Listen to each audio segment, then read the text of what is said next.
I'm here to pick up my new plates. My name's Kramer, Cosmo Kramer. Kramer. All right. All right. Sign right here, please. Okay. Yeah. All right. Thanks. Assman. No, these don't belong to me. I'm not the Assman. I think there's been a mistake. What's your name again? Cosmo Kramer. Cosmo Kramer. You are the Assman. No, I'm not the Assman. Well, as far as the state of New York is concerned, you are.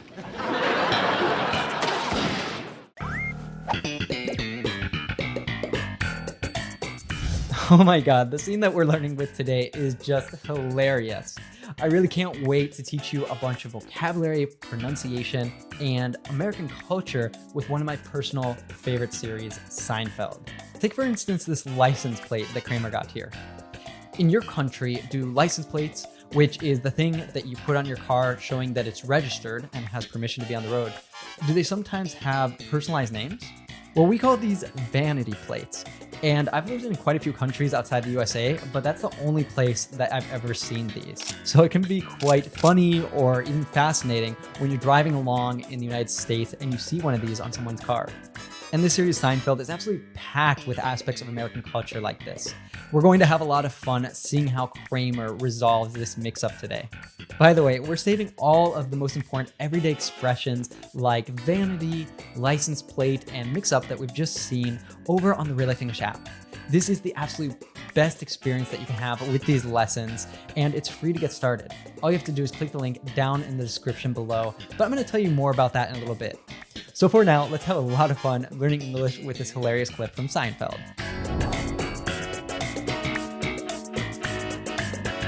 So, did you get your new plates? Oh, yeah, I got my new plates.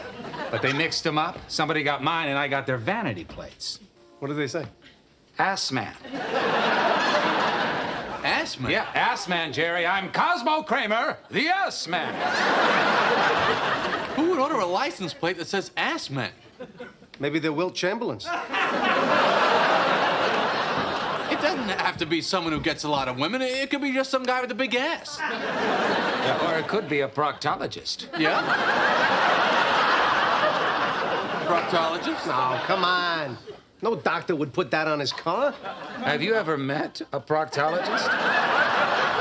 Well, they usually have a very good sense of humor. You meet a proctologist at a party, don't walk away. Plant yourself there because you will hear the funniest stories you've ever heard. See, no one wants to admit to them that they stuck something up there. Never. It's always an accident. Every proctologist story ends in the same way. It was 1,000,000 to 1 shot, Doc. 1,000,000 to 1. Oh, there's my phone.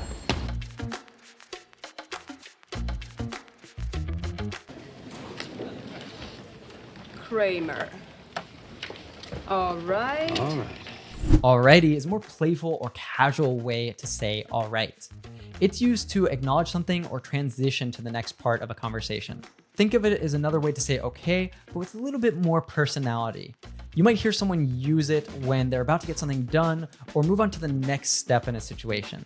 Fun fact, the phrase alrighty then was made famous by Jim Carrey in the movie Ace Ventura: Pet Detective.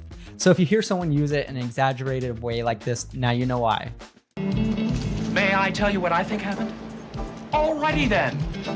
And I wanted to let you know that if you are new here, every single week we make fun lessons like this that help you to actually understand fast-speaking natives without getting lost, without missing the jokes, and without subtitles. So why don't you join over 10 million learners who are doing just this every week by clicking that subscribe button and the bell down below, and that way you won't miss a single new lesson. Assman. No, these don't belong to me. I'm not the Assman. I think there's been a mistake. If something belongs to someone, it means that something is theirs. It's their possession. For example, this phone belongs to me means it's my phone. But when Kramer says these don't belong to me, he means these plates are not mine. They were given to him by mistake. Cosmo Kramer. You are the Assman. Usually in a statement like this, we would reduce are and contract it. You're the ass man. However, the clerk here pronounces R emphatically. Why did she do that? Now, she does it to make this statement stronger and contradict Kramer's claim that the plates don't belong to him. In English, when we stress words like are, we're usually expressing disbelief, surprise, or confirmation. For example, wait, you are the winner. I didn't expect it. So you are coming to the party? Just making sure. In this scene, the emphasis on are also makes it funnier because it sounds like she's officially declaring Kramer as the ass man. Want to sound more natural in English? Try playing around with emphasis in your sentences. It can totally change the meaning and tone. Well, as far as the state of New York is concerned, you are. When someone says as far as someone or something is concerned, they mean from that person or organization's point of view or according to their rules or opinion. In this case, the DMV, or Department of Motor Vehicles, is saying that officially in their records, Kramer is Assman, even if he knows he isn't. Basically, from the government's perspective, it's a fact. Now let's jump forward to when Kramer's telling his friends about his strange new vanity plates. So, did you get your new plates? Oh, Did you catch how George said this phrase? He didn't say, did you get your new plates? Rather, he said a quick, did you get your new plates? In fast, natural speech, we natives blend our words together. This is called connected speech. Let's break it down. Did you becomes did you. When we have a D followed by a Y sound, we often morph them into a J sound. So instead of did you, it becomes did you. For example, did you see that becomes did you see that? Or could you hand me that becomes could you hand me that? Get your becomes get your. Similarly, when a T sound is followed by a Y, they blend together into a ch sound. So instead of get your, it sounds like get your. For example, get your coat becomes get your coat. Or what are you doing becomes what you doing. Now it's your turn to improve your speaking. Listen again and repeat. So, did you get your new plates? oh, So, did you get your new plates? oh.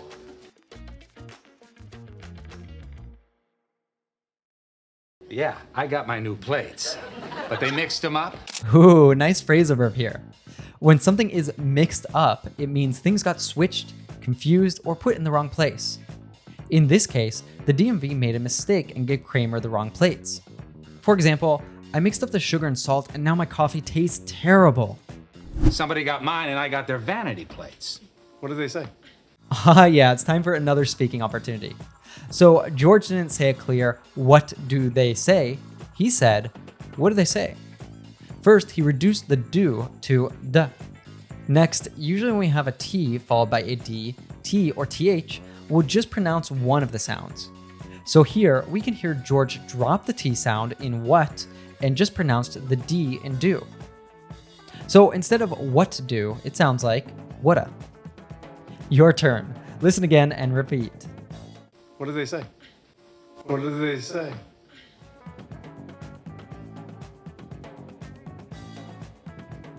Assman. When we have the suffix man at the end of something, it refers to someone who does something. For example, a candy man makes and sells candy.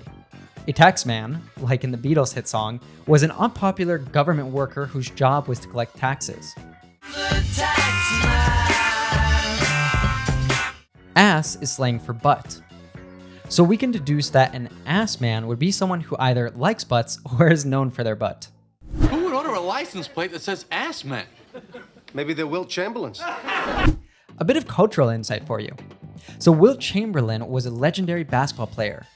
He was over 216 centimeters and one of the most dominant players in NBA history.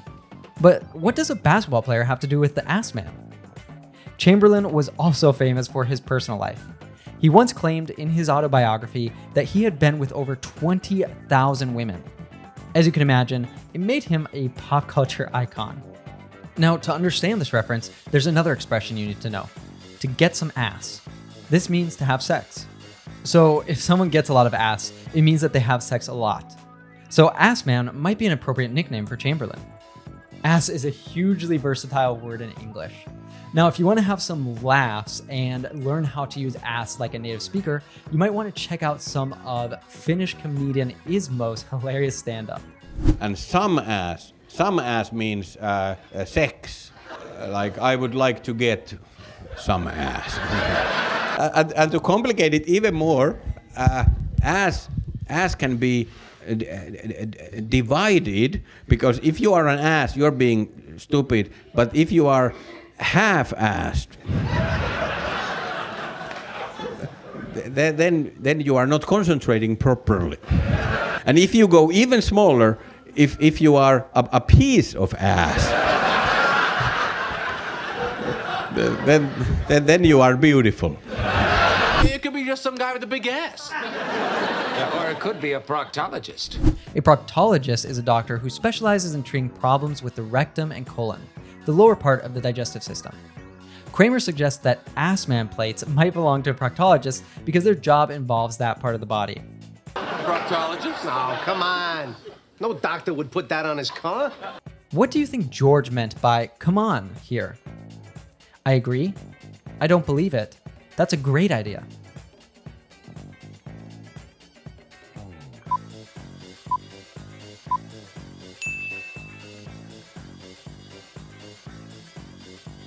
We say this when we disagree, don't believe something, or find an idea ridiculous. Here, George thinks Kramer's suggestion is too crazy to be true. Another way to say this is "get out of here," or simply "get out." And the rent is only $400 a month. Get out! I just found a guy who's willing to pay $10,000 for the apartment. You what? Get out! 10,000? I got a line in the movie. No doctor would put that on his car. Here we have another great connected speech example. Like we saw earlier, when we have D's, T's, or THs together, we usually would just pronounce one. So in put that, would just say the TH, put that. Next, we have a flap T in that on. This happens in American English when a T is between two vowel sounds. Just like how the word butter in English becomes butter, or cat and dog becomes cat and dog. So that on becomes that on. Lastly, check out how "on his car" sounds. Oftentimes we remove the first consonant sound in pronouns like his, her, or them. Here are a few examples. I don't like her. I don't like her. Can you get them? Can you get them? So instead of "on his car," we hear "on his car." Let's put this all together. No doctor would put that on his car. Your turn. Listen and repeat. No doctor would put that on his car. No doctor would put that on his car.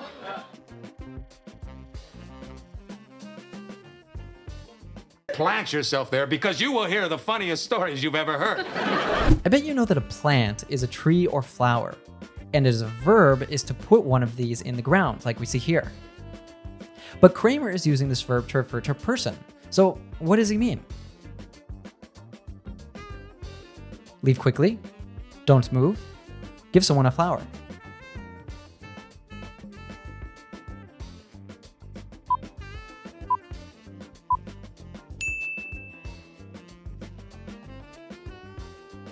Much like a tree, Kramer is using it as a colloquial way to say sit down and stay there.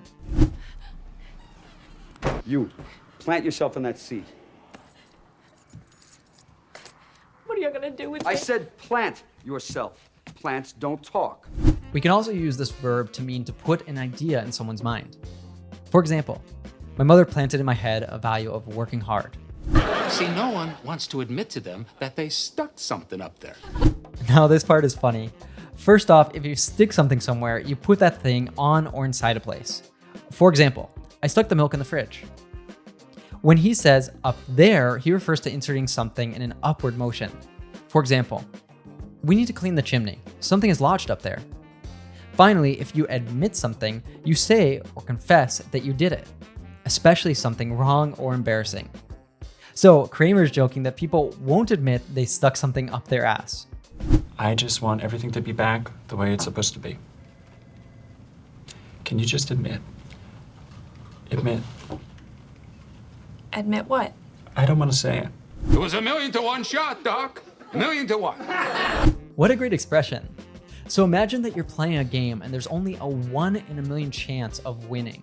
That's 1,000,000 to 1 shot. It almost never happens. It's often used when something strange or unexpected happens and can be used as an excuse to say, hey, it wasn't my fault. Kramer is saying that proctologist patients use this excuse to say that they got something stuck inside them by accident, rather than admitting that they placed it there themselves.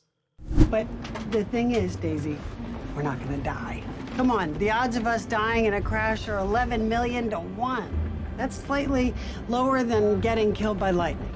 You know, something I've observed from helping millions of learners from around the world, just like you, is that something that separates advanced English speakers from those who are stuck at intermediate is an ability to use a large variety of words and expressions in English, like 1,000,000 to 1 shot, instead of always using the same words.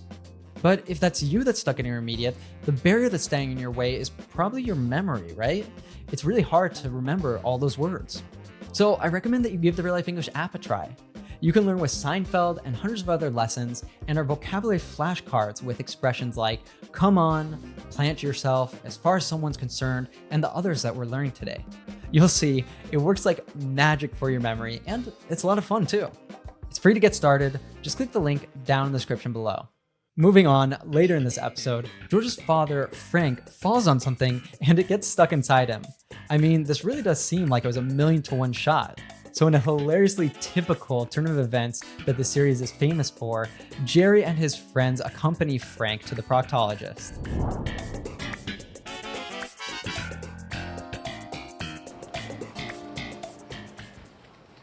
If I wasn't there, I wouldn't have believed it. Me either. They say this guy's the best. Jerry, come here. Take a look at this. The name on the boat. Look at it. Assman. Yeah, he's the Assman. Jerry, he's the Assman. Huh? Yeah, excuse me. You didn't by any chance just recently get the wrong license plates? Yes. I'm still waiting for the Motor Vehicle Bureau to straighten it out. So, you're the Assman.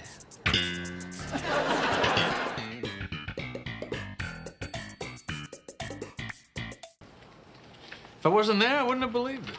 Me either. Why does Elaine say me either and not me neither?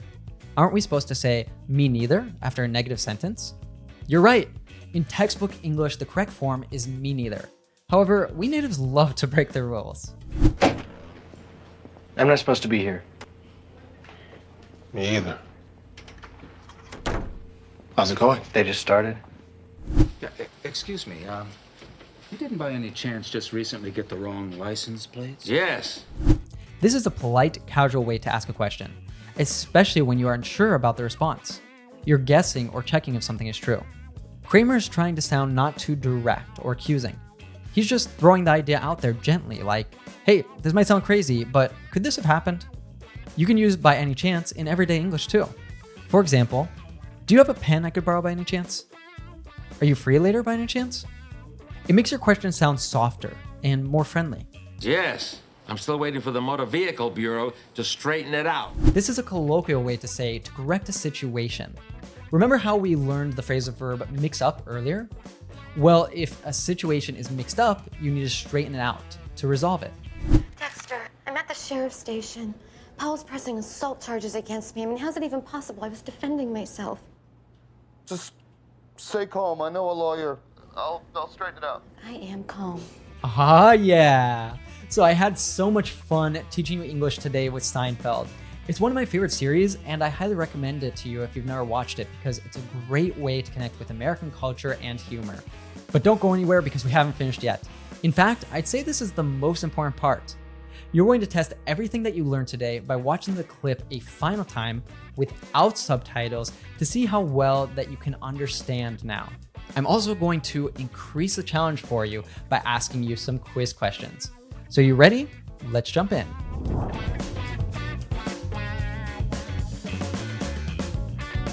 Yeah, I'm here to pick up my new plates. My name's Kramer, Cosmo Kramer. Kramer. All right. All right. Sign right here, please. Okay. Yeah. Ready? Thanks. Assman. No, these don't belong to me. I'm not the Assman. I think there's been a mistake. What's your name again? Cosmo Kramer. When something belongs to you, it's your plan, goal, possession.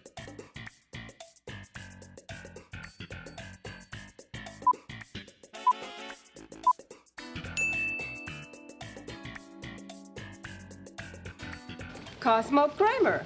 You are the Assman. No, I'm not the Assman.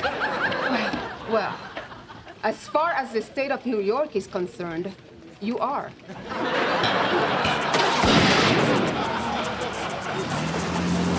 So, did you get your new plates? Oh, yeah, I got my new plates. But they mixed them up. Somebody got mine, and I got their vanity plates. What did they say? Assman.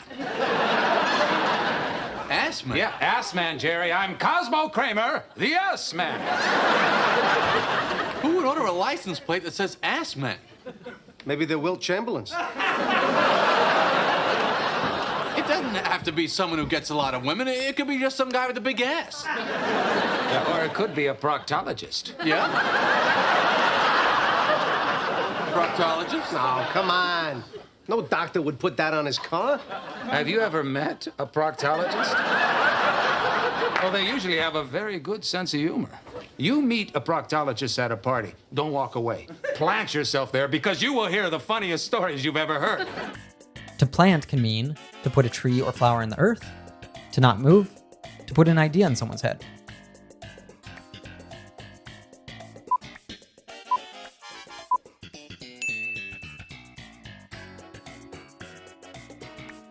See, no one wants to admit to them that they stuck something up there. Never. It's always an accident. Every proctologist story ends in the same way. It was 1,000,000 to 1 shot, Doc. 1,000,000 to 1. Oh, there's my phone. If something is described as 1,000,000 to 1 shot, it is very likely to happen, extremely unlikely to happen, it will happen many times.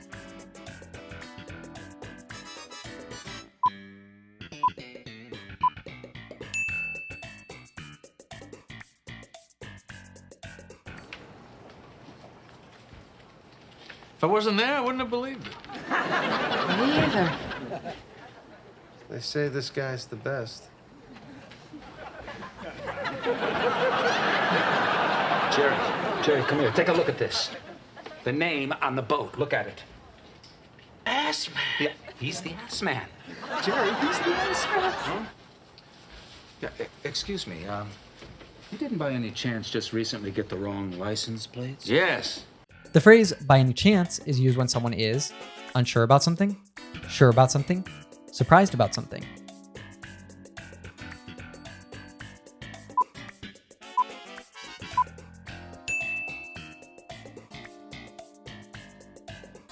I'm still waiting for the Motor Vehicle Bureau to straighten it out. So, you're the Assman. If a situation is mixed up, you need to straighten it out, mix it down, separate it up.